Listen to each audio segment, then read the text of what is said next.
So hello everyone, welcome back to my channel Econ Smart Classes. I hope all of you doing very well. So let's get started. In this video I'm going to cover 2.10, 11 and 12 section, and hopefully I will complete this second chapter. Okay, so be with me throughout the lecture. Okay, so let's start. Okay, let's see here. Submission of AI plus BI को हम split कर सकते हैं, right? So just a minute.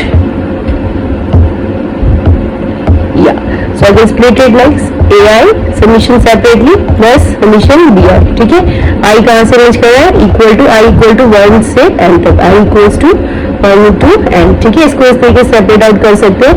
This is how you can write it. अब C times AI है तो C is a constant. ठीक है, तो CA1 plus CA2 इस तरीके से सबमिशन जा रहा है, right, up to CAN, right.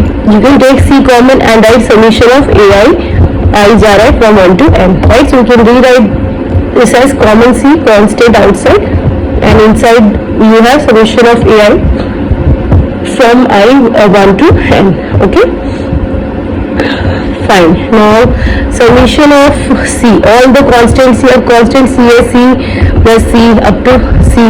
ठीक है, ये 1 2 ऐसे तरीके से डिफाइन कर सकते, but all C are constant are equal to C only. So this is n times C. कितने टाइम्स हम C को ऐड कर रहे हैं? You can write it as number of times. N times C will give us the value summation of C constant where I is from 1 to n. ठीक है, ये C 1 2, अगर n 3 है तो 3C लिख सकते हैं ऐसे हम 3 times C को C plus C like that you can understand. Now similarly this can be split further into summation of AI and then summation of BI minus summation of CI plus constant summation of D. क्या होगा? D I से 1 तक जा रहा है, तो this summation can be just written as n times T. ठीक है, यहाँ पर summation नहीं लगेगा क्योंकि D के साथ कोई वेरिएबल I में नहीं है ना. D is a constant itself, so constant का summation n times will become n times T. Fine, I hope it's clear so far. Now moving on, let's do this example. Simple है ये, evaluate करना है sum को, तो you just have to put in value. अब value m equals to 2, then 2 m equals to 3. All these value you can put, keep putting and up to n. Last term क्या हो जाएगी? n and n minus 1. ठीक है, इसको हम further ऐसे लिख सकते हैं. You can split this term as, इसको हम इस तरीके से लिख सकते हैं 1 upon 1 m minus 1 minus में 1 by n. ठीक है, क्योंकि आप इसको सिम दोगे m into n minus 1, so it will give you the same answer, है ना, n minus of n minus 1 like this, so it will become this thing. So you can separate it out. इसको solution में हम separate out करके कर सकते हैं. That's the idea why we are writing it in this form, just to simplify it. Okay, simplify किया, इसको solution separate किया हमने. ठीक है, इसको solution किया 1 upon n minus 1 को, if you do the solution, so just 1 minute. Yeah, so it would be better if I plug in, you know, this, and it will give you more better voice. All right, so if we right, so if we say here summation 1 upon n minus 1 is, यहाँ summation है n equals to 2 से n तक, minus में summation n equals to 2 to n. ठीक है, इसको separately अब हमने वैल्यूज पुट करा, and you keep putting value n equal to 2 3 4 like that, and you get this summation, and here again you put all the values n equal to 2 3 4 up to n. ठीक है, अब आप देखोगे इसमें ये सारे terms cancel out हो जाएंगे, right. What we are left with in the end is the first which is 1 minus में last term of the second component which is 1 by n. 1 minus 1 by n therefore becomes the answer to it. ठीक है, तो हमें solve करके आप इस भी तरीके सिंप्लीफाई करके इसे फाइंड आउट कर सकते हो. ठीक है, next example arithmetic mean mu x होता है, ये आपने थोड़ा इकोनोमेट्रिक्स का अगर आपको इंट्रोडक्शन लो, if not then also it's okay, it's just the basic. तो सम करते हैं समीशन ऑफ एक्स टी एक वेरिएबल है, समीशन किया टी आई इक्वल्स टू 1 से टी इज द नंबर, तो टी से डिनोट कर दो, एन से डिनोट कर दो, डजंट मैटर. सो हमने x at t number of times x i को ऐड किया, डिवाइड किया टी से, it will give us mean of x. ठीक है, तो म्यू एक्स लिखा which is the mean of x. So prove that xt minus mu x is equals to 0. So again ये simple है, हमें दिखाना कि मीन एक्स टी जो वेरिएबल मूव कर रहा है, ठीक है, different values are its taking, it is on average, है ना, summation of it on average it is equal to its the mean value, है ना, और इनका जो डिफरेंस है दैट इज 0. सो हम क्या करेंगे, इसको सेपरेट आउट करा समीशन को, summation of x t minus summation of mu T, ठीक है, टी 1 से टी तक जा रहा है. अगेन अब आप देखो यहाँ पे म्यू एक्स जो है कांस्टेंट है ना, यहाँ पर एक्स टी एक स्पेसिफिक टर्म तो कांस्टेंट है, तो फिर इसका समीशन क्या हो गया, टी टाइम्स म्यू एक्स, है ना, like this you can write. अब यहाँ पे एक्स टी को हमने समीशन किया, this is given to us summation of x t from t equal to 1 से t तक जा रहा है, तो this value is equal to t times mu x, है ना, ये हमें दे रखा है, this term is itself t times mu x minus t times mu x, this value is itself 0. So I think it's pretty much clear and simple, straight forward, you can say that. Fine, next part, यहाँ पे हम बताना है summation of x t minus mu x का whole square. This summation is t 1 से t तक जा रहा है, तो इसका हमें बताना है, this should be equal to this term. So again इसको हम एक्सपैंड करेंगे, एक्सपैंड किया, यू गेट दिस टर्म, ठीक है. फर्दर आप इसको सॉल्व करने के लिए you put summation separate out, separate this out. अब 2 म्यू एक्स कांस्टेंट है, इसको हमने बाहर ले लिया समीशन की, म्यू एक्स ये अगेन कांस्टेंट है, so this becomes t times mu x square, है ना. Then this term becomes, second term becomes 2 mu x times, if you solve this it becomes t times summation किया x t को, so it becomes t times mu x, ठीक है, ये term क्या हो जाएगी, t times mu x हो जाएगी, है ना, and this term in itself is summation of x square. अब you solve it, t times 2 mu square, this is t times mu x, so minus 2 plus 1, right, which will become minus t mu square. I hope again ये भी straight forward, अगर आप खुद से write down करके same equations लिखते हैं, you will get the same answer, it's very simple. Okay okay, divide किया इसको t से, फर्दर व्हाट इज इट, या प्रूव करना, ये टर्मिनोलॉजी हमने प्रूव कर दिया that this is what it is. If you divide it further bye t and mean square deviation कहते हैं इसे, स्टैटिस्टिक्स में आपने पढ़ा होगा, summation of x t minus mu x, ठीक है, स्क्वायर वेरिएंस का फॉर्मूला, ये बेसिकली डिवाइड किया इसको नंबर ऑफ वेरिएबल से, है ना, t where we take its the number of variable, so it is equal to the mean square minus square of mu square. ये आप सेपरेटली चेक कर सकते हो. इसको हमने डिवाइड किया t से, तो क्या बन जाएगा, ये सेकंड टर्म हमारी t कैंसिल हो गया, माइनस म्यू एक्स स्क्वायर हो गया, and first term is basically summation of x T square divide by t, ठीक है. So this first term is basically the mean square minus the square of the mean, ठीक है. So I hope this is clear, pretty much clear. Now moving on. Okay, so ये basic formulas है, थोड़ा सा हमें याद कर सकते हैं. समीशन ऑफ आई, जैसे 1 से n तक अगर हम सम करते हैं तो रिजल्टिंग फॉर्मूला विल बेसिकली, आप इसको जस्ट गो थ्रू कर सकते हो, you can just remember the formula to it, which is 1/2 n times n plus 1, ठीक है. इस तरीके के कुछ आते हैं यूजली एंट्रेंसेस में, समटाइम्स इस टाइप के एमसीक्यू बेस्ड क्वेश्चंस में पूछा जाता है. So you should have basic idea of summation of i, which is 1 से n तक का सम. सिंपल सॉल्यूशन में हम कैसे लिखते हैं, half n times n plus 1, ठीक है. ऐसे summation of i square, which is i square मतलब 1 को 1 पुट करो, 1 square plus 2 square plus 3 square up to n square, this is the formula. Remember this 1/6 n plus 1 times 2n plus 1. Keep writing along then you will remember it, I'm sure. Okay, so this is how you should do it. Okay, ऐसे ही आई cube का square, which is 1 I cube square is basically, you can write it as 1/2 n plus 1 का whole square. ये ध्यान रखना है, जो हमारा आई के फॉर्मूले से आया है summation, which is 1/2 n plus 1, इसका होल स्क्वायर कर देते हैं, so that will become summation of i का क्यूब, ठीक है. This is what it is. Okay, so moving on, I think we can just more or less this section is complete. Let's move to 2.11, that is the other more relevant section we should move on to. Okay, now let's see here, Newton's binomial formula. Newton's binomial formula आपने कभी न कभी पढ़ा होगा, अगर नहीं पढ़ा so it's a new thing for all of you.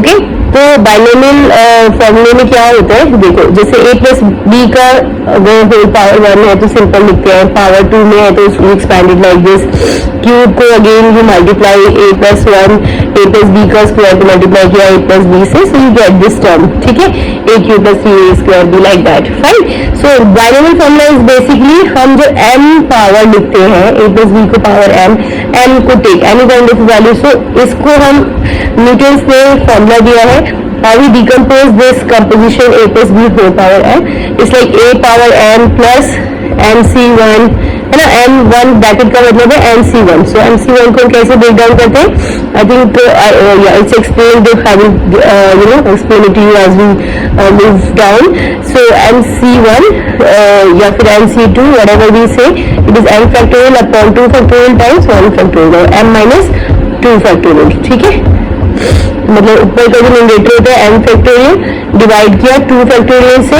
And then multiply किया m माइनस m में से 2 को सब्ट्रैक्ट किया दिस फैक्टोरियल, शायद आपने स्कूल में पढ़ा होगा, ठीक है, नहीं पढ़ा फर्स्ट टाइम पढ़े then also just listen carefully it will be clear, okay.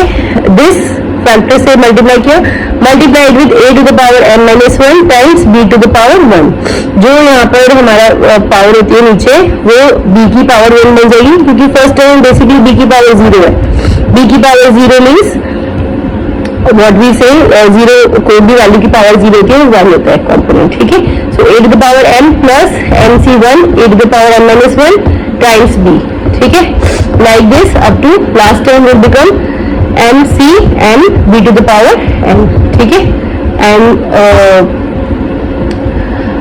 yeah, so mc n b to the power n, which this term will become m factorial upon n minus n factorial times the denominator में क्या है, yeah, n factorial, right here, yeah, ठीक है। अब ये terms देखो, अब जैसे 6c0 है 6c1, इसको हमने किस तरीके से written some other form doesn't matter, so let me explain it to you like this. जैसे हमें बेसिक चीज फैक्टोरियल्स की पता होगी, फैक्टोरियल का मतलब क्या है, 2 फैक्टोरियल जितने भी उससे नीचे, जैसे 3 फैक्टोरियल है मतलब 3 से नीचे जितने भी वैल्यूज है उनका आपस में मल्टीप्लीकेशन, मतलब 3 इंटू 2 इंटू 1 लाइक दिस, ठीक है, 4 फैक्टोरियल इज 4 इंटू 3 इंटू 2, ठीक है, उन सबका multiplication will give you 4 factorial, ठीक है, सो ऐसे ही 1 फैक्टोरियल इज 1 है ना, 0 फैक्टोरियल को हम 1 लिखते हैं, 2 factorial is 2 into 1 like this, fine, this is how you can understand it.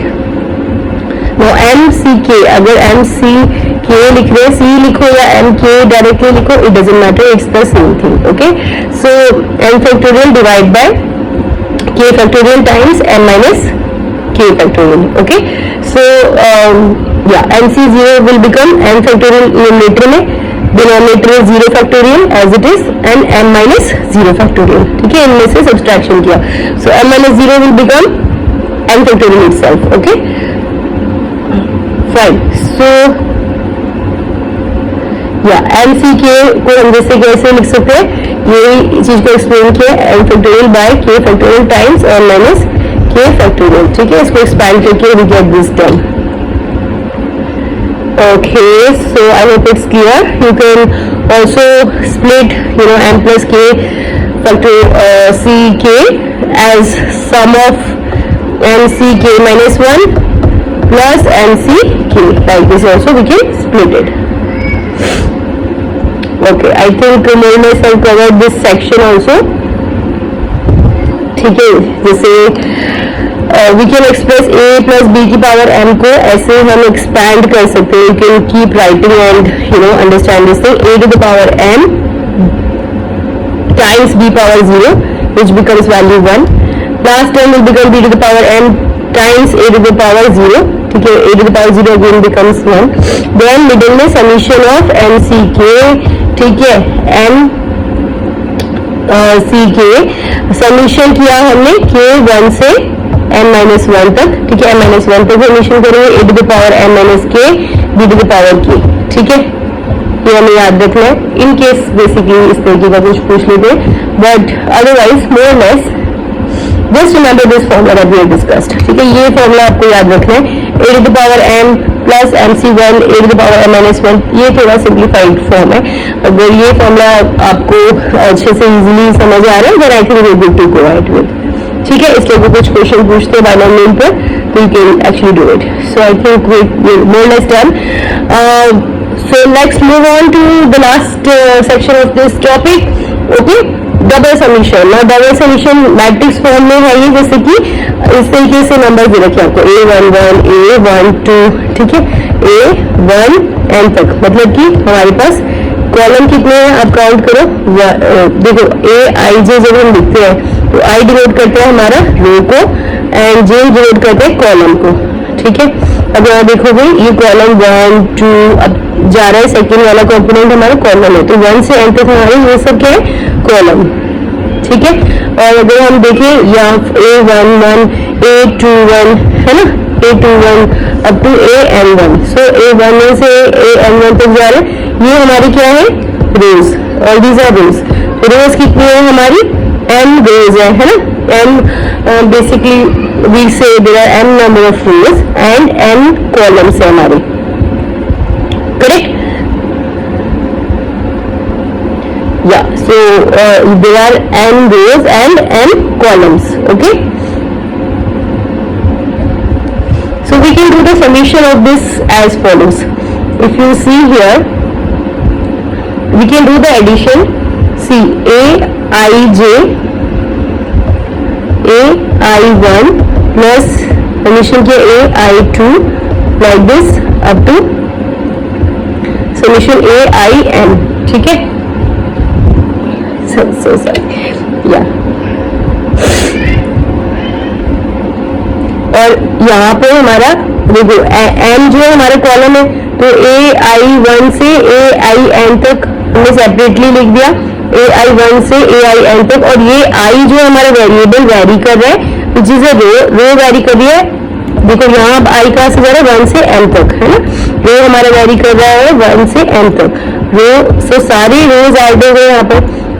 I1 से n तक ये कॉलम 2 का सारा कंपोनेंट यहाँ ऐड हो गया. अब यहाँ पर AI इस सारे कॉलम को हमने कैसे डिफाइन किया AIN से. ठीक है, ये n लास्ट कॉलम है, तो AIN को सॉल्यूशन किया बट I इक्वल्स टू 1 से n तक रो में जा रही है. ठीक है, तो इसको हमने लास्ट कॉलम से डिनोट किया. अब इसको डबल सॉल्यूशन करना है हमें, तो फर्स्ट सॉल्यूशन इज AIJ है ये I और J को हमने बेसिकली डिनोट कर दिया कॉलम से. ठीक है, तो कॉलम हमारा जा रहा है 1 से n तक है ना, तो I का सॉल्यूशन क्या है 1 से I का सॉल्यूशन है 1 से n तक और J का सॉल्यूशन है 1 से n तक. ठीक है, इस तरीके से हमने इसको स्प्लिट कर दिया. तो इस चीज को हम डबल सॉल्यूशन कहते हैं. ये पहले हमने सॉल्यूशन किया सारे रोज पर, देन हमने सॉल्यूशन किया ऑन ऑल द कॉलम्स. ठीक है, तो इसको हम दोनों तरीके से लिख सकते हैं. पहले AIJ को सॉल्यूशन किया ओवर J, मतलब कि J is the number of column n से n तक जा रहे हैं, तो पहले हम सारे कॉलम पे सम किया और फिर हमने सारे रोज पे सम किया. Then we can write the matrix in this form or we can write it like this. So first we do the summation of AIJ over n column तक समीशन किया, उसके बाद हमने n कॉलम पे किया एंड देन n रोज पे हमने summation किया लाइक दिस. राइट, तो we can do the summation like this also कि हमने पहले सारे रोज पे समीशन किया फिर हमने कॉलम पे किया. तो it's the same thing, it will give you the same result. अब जैसे इस एग्जाम्पल में आप देखो I प्लस 2J को हमने समीशन करना है, जहाँ पर J हमारा जा रहा है, J could be column or row whatever, it's just IJ का summation it's mentioned here. So first हम I पे कर लेंगे, पहले J पे कर लेंगे, doesn't matter, which means you put first वो वैल्यू ऑफ J इनसाइड. तो J की वैल्यू डाली 1 2 3 4. ठीक है, एंड यू समीशन किया I इक्वल्स टू 1 से 3 तक. तो यहाँ से 1 से 3 तक हमने इसे समीशन किया. Okay, and then what we do here, we just aggregate it and do the summation over I 1 2 3 से I के over summation किया, you get this number. Right, so I hope it's very much clear to you. इसी को हम double summation कहते हैं. Fine, so you can try these examples once. Okay, and hopefully this chapter is clear whatever we have discussed so far. Okay, so we'll discuss this third chapter in the next class then. Okay, I hope whatever we discussed today was very much clear. Thank you so much for your time. See you. Bye bye.